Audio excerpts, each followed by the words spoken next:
Baik, Assalamualaikum warahmatullahi wabarakatuh. Perkenalkan, nama saya Kurnia dengan NIM 11221043. Di sini saya akan membuat video untuk memenuhi tugas UAS mata kuliah manajemen sektor publik, di mana dengan dosen pengampu yaitu Ibu Diah Astuti Eskom MAK.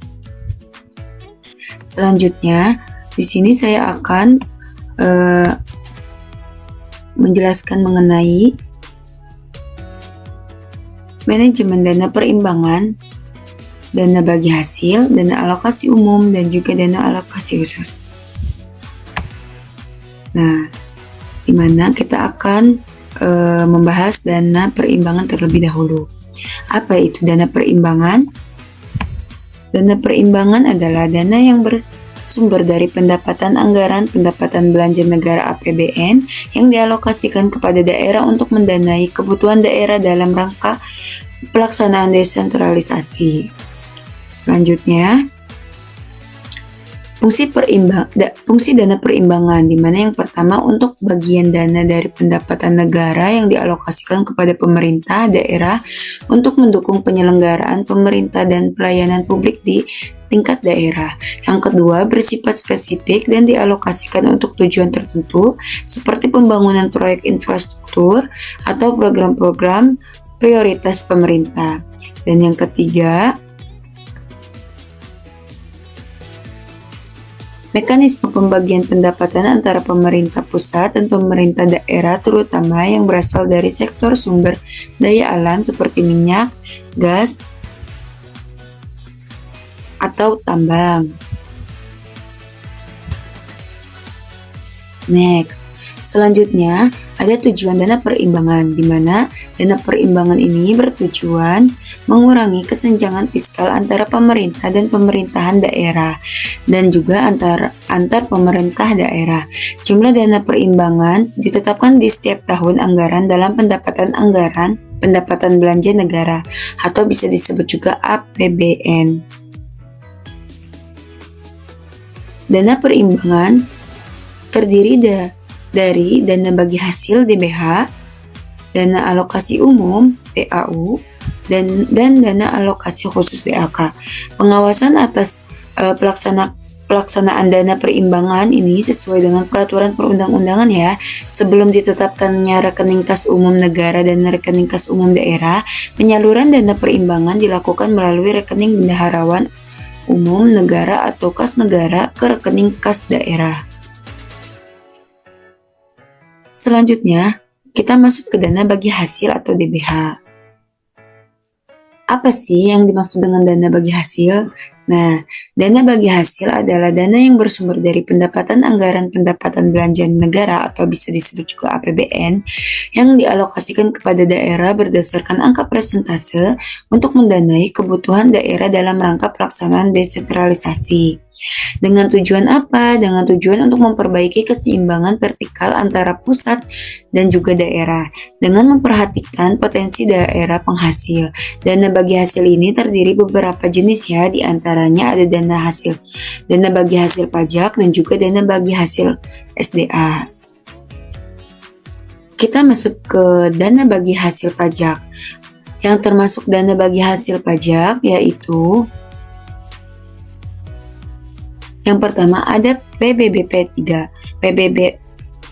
PBB adalah pajak yang dikenakan atas bumi dan bangunan terdapat pada Undang-Undang Nomor 12 Tahun 1985 dan juga Undang-Undang Nomor 12 Tahun 1994. PBBP 3 meliputi sektor perkebunan, perhutanan, dan juga pertambangan. Yang kedua, yang termasuk DBH pajak yaitu ada PPH. PPH pasal 21 yaitu pajak atas penghasilan berupa gaji, upah, honorarium, tunjangan, dan pembayaran lainnya. Hubungan dengan pekerjaan atau jabatan, jasa, dan kegiatan yang dilakukan oleh orang pribadi berdasarkan ketentuan tentang pajak penghasil dalam pasal 25 kecuali ayat 8 dan juga pasal 29. Nah, yang termasuk dalam DBH pajak juga ada cukai hasil tembakau, di mana menurut Undang-Undang Nomor 39 Tahun 2007 Pasal 66 Ayat 1, penerimaan negara dari cukai hasil tembakau yang dibuat di Indonesia dibagikan pada provinsi penghasil cukai hasil tembakau sebesar 20%. Dan juga pasal 66 ayat 2, alokasi dana bagi hasil cukai hasil tembakau sebagaimana dimaksud pada ayat 1 ditetapkan berdasarkan realisasi penerimaan cukai hasil tembakau pada tahun berjalan. Selanjutnya, sedangkan dana bagi hasil yang termasuk pada sumber daya alam, yaitu ada kehutanan, adalah bagian daerah yang berasal dari penerimaan SDA kehutanan yang dialokasikan kepada daerah berdasarkan angka persentase untuk mendanai kebutuhan daerah dalam rangka pelaksanaan desentralisasi. Dan yang kedua ada mineral dan batubara, merupakan bagian daerah yang berasal dari penerimaan SDA minerba yang berasal dari iuran tetap atau land rent dan iuran eksploitasi atau eksplorasi royalty yang dialokasikan kepada daerah berdasarkan angka presentasi untuk mendanai kebutuhan daerah dalam rangka pelaksanaan desentralisasi. Selanjutnya, yang termasuk pada sumber daya alam adalah perikanan, merupakan bagian daerah yang berasal dari penerimaan SDA perikanan yang dialokasikan kepada daerah berdasarkan angka persentase untuk mendanai kebutuhan daerah dalam rangka pelaksanaan desentralisasi. Dan yang keempat ada migas, merupakan bagian daerah yang berasal dari penerimaan SDA minyak dan gas bumi yang dialokasikan kepada daerah berdasarkan angka persentase tertentu untuk mendanai kebutuhan daerah dalam rangka pelaksanaan desentralisasi. Penerimaan DBH migas ini digunakan sesuai kebutuhan dan prioritas, kecuali ada tambahan DBH migas untuk Provinsi Papua Barat dan Provinsi Aceh sesuai peraturan perundang-undangan. Selanjutnya, yang termasuk pada sumber daya alam juga ada panas bumi, merupakan bagian daerah yang berasal dari penerimaan SDA panas bumi yang berasal dari setoran bagian pemerintah atau iuran tetap dan iuran produksi yang dialokasikan kepada daerah berdasarkan angka presentasi untuk mendanai kebutuhan daerah dalam rangka pelaksanaan desentralisasi. Nah, dasar perhitungan dan penetapan alokasi DBH pajak dan juga DBH SDA ini adalah rencana penerimaan masing-masing jenis DBH ya, yang dibagi hasilkan yang disampaikan oleh kementerian atau lembaga. Selanjutnya kita masuk ke dana alokasi umum.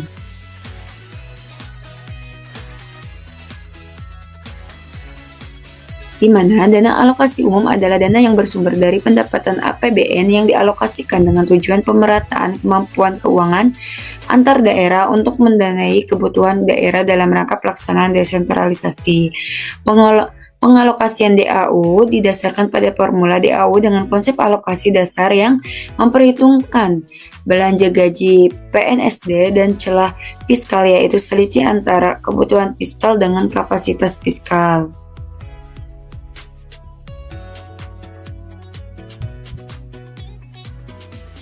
Nah, selanjutnya dengan formula sebagai ada juga ya, DAU ini mempunyai formula yaitu sebagai berikut. DAU sama dengan AD tambah CV, di mana DAU ini adalah dana alokasi umum, AD adalah alokasi daerah, dan CV adalah celah fiskal. Alokasi dasar diperhitungkan berdasarkan gaji pokok dan antara lain tunjangan yang melekat seperti tunjangan jabatan dan tunjangan keluarga sesuai peraturan pengajian PNS.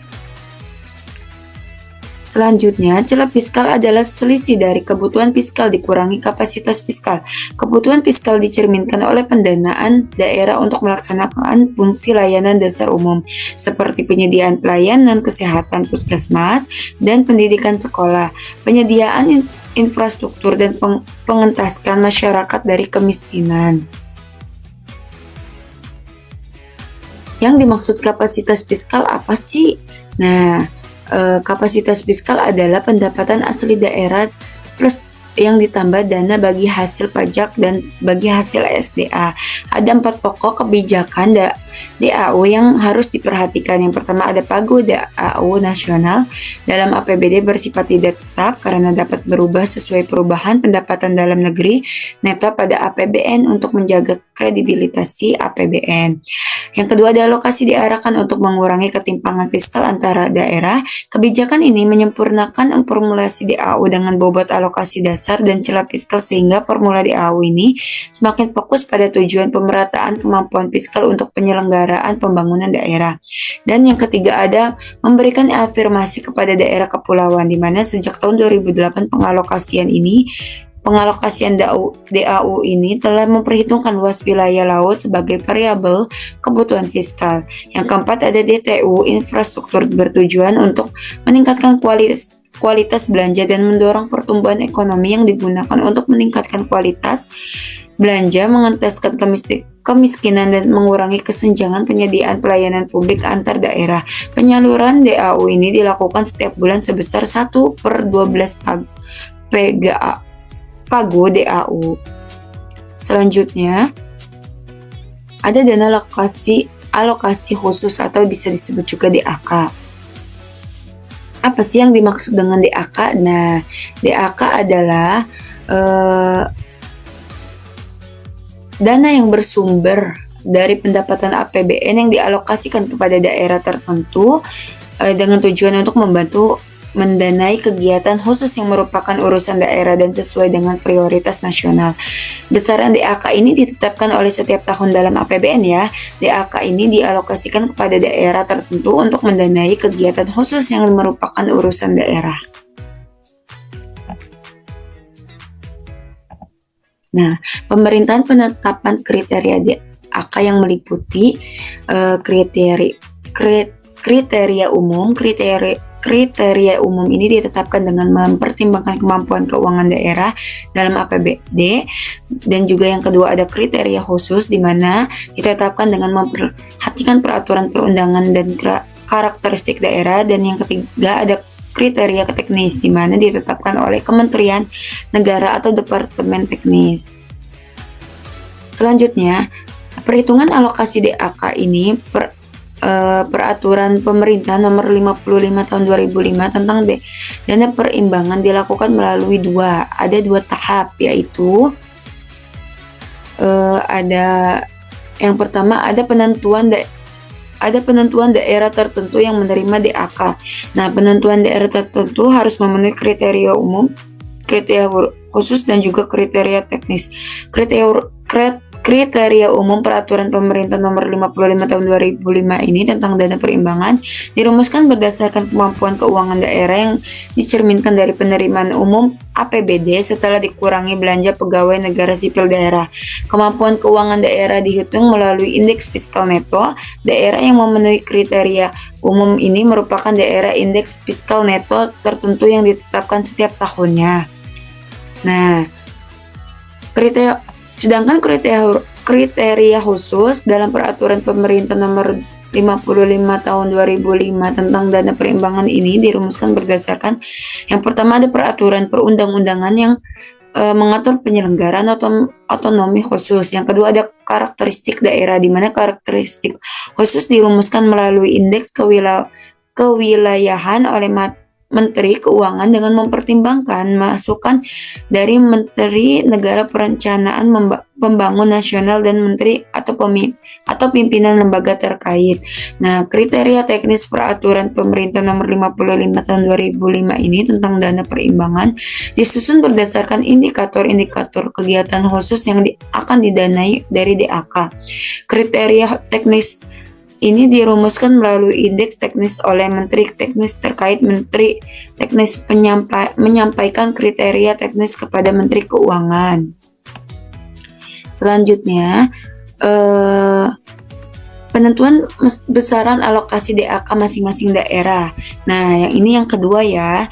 Nah, besaran alokasi DAK ini masing-masing daerah ini ditentukan dengan perhitungan indeks berdasarkan kriteria umum juga, dan juga kriteria khusus, dan juga kriteria teknis.